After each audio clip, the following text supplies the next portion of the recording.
Hi there guys, welcome back to another episode of Real Bizarre. You know what? It's insane how many cars car makers produce every year. And each year they try very hard to make as much cars as possible. Now, it very rarely happens so that, all the vehicles find their owners. Because just think about it, like last year they made over 95 million models. So it's just crazy. Now, if you guys want to know what happens to brand new models that never get sold, don't go away, because we're about to get started.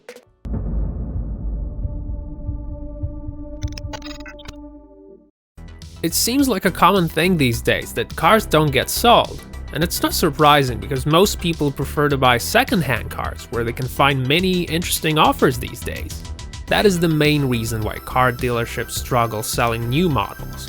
You could say that they should sell them at a lower price or give them away for free, but they never do that. And here are a few reasons for that.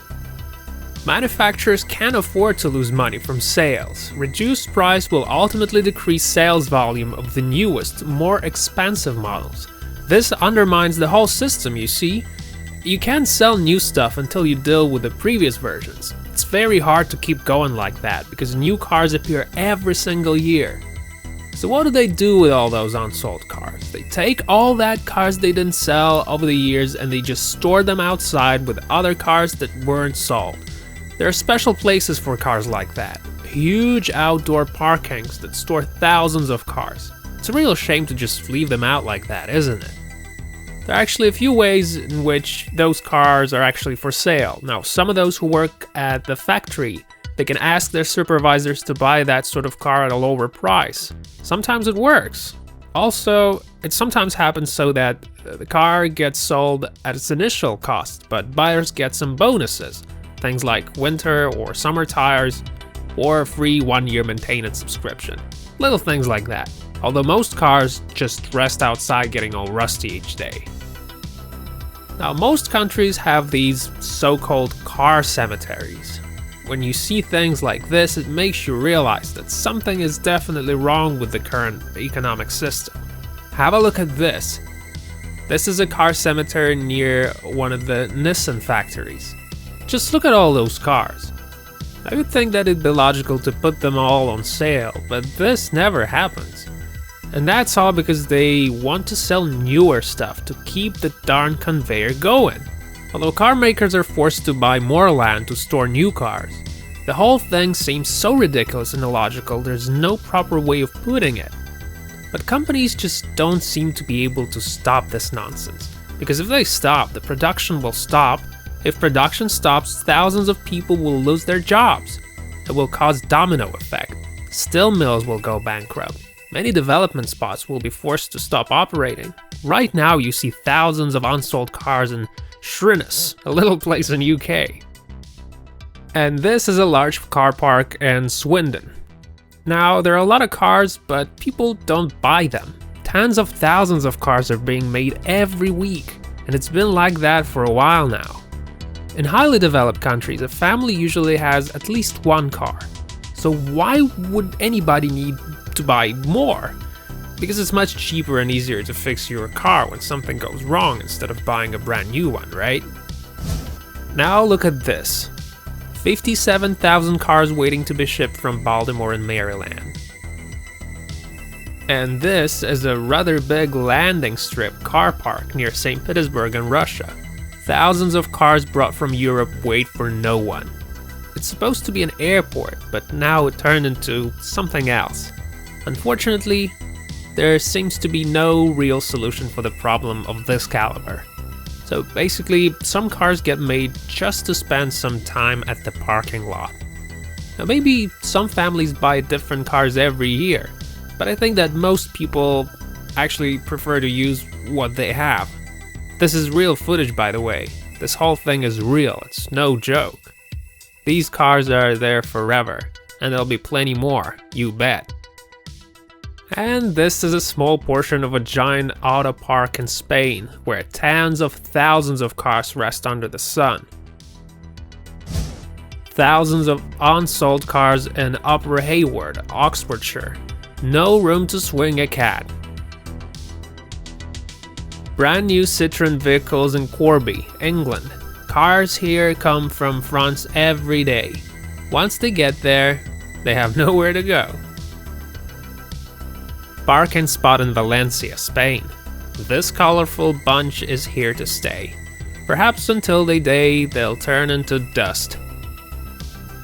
A place where they keep the brand new Toyota cars. 60-hectare place in Long Beach, California. And this is a special place for Ford cars in Detroit. Here's the side of Rover 75s collecting dust in some warehouse in China. Brand new Land Rover Freelanders waiting to be shipped from Liverpool. Thousands of Honda vehicles in Tokyo. Don't you wish you could just grab them? Looks like all those cars are stuck there forever. But there must be some kind of solution to this problem. It's very weird. So how people should deal with this stuff? The situation gets worse every day, and it feels like there's no stop to that. Car makers always bring out new cars, using all types of modern technology. The market is solemnly focused on selling newer models. And the further this happens, the lesser chance older cars have to be sold. Ultimately, all those cars will end up at the scrap dump. Seems like there's no way around that. Some major companies like General Motors and Cadillac started producing in China. Right now, there are so many car graveyards that it's hard to believe it's true. Hey, have you guys ever thought what happens to planes when they go out of service? Every plane will take off one day to land for the last time. Unfortunately, planes don't live too long. Born to fly, they get sad when they can't do it anymore. They miss the sky. Their fate is very similar to what happens to unsold cars though. There are many plane graveyards out there where you can find rarities as well as brand new planes of the 20th century. Now I'd like to show you some pretty strange places we call plane graveyards. This is where planes go when they can't fly anymore. Aerospace Maintenance and Regeneration Center, or simply AMARC. David Monthan Air Force Base is an Air Force base not far from Tucson, Arizona. It is the most expensive plane graveyard in the whole world. It is 6,500 hectare wide establishment where 40 spaceships and over 4,000 aircrafts reside. Some of those planes are out there just for the time being. It's sort of a bit like a free parking for some planes. Now, experts say that the total cost of this area with all its vehicles is $35 billion. It's where they came to shoot Transformers: Revenge of the Fallen. Air and Spaceport and Mojave Desert, California. Located 80 kilometers east of Bakersfield, it is one of the largest facilities where they keep abandoned planes and plane scrap. Most planes are getting ready to be smashed. They usually have no wings or their motor is missing. Victorville, USA, commercial air flight at Southern California Logistics Airport. In this area, they allow filmmakers shoot their movies and TV series. This place is popular with both plane geeks and movie lovers. For a reasonable amount of money, you can go see that place. Pinal Air Park in the town of Marana in Arizona. The main purpose of this facility is being a storage for abandoned commercial airliners. Locals say that it's a place where all retired Boeings go. They have over 840 hectares of land out there. Abandoned helicopter cemetery in Chernobyl, Ukraine. It's been 30 years since the dreadful day happened. Abandoned homes, empty streets, and hospitals indicate that this place is done.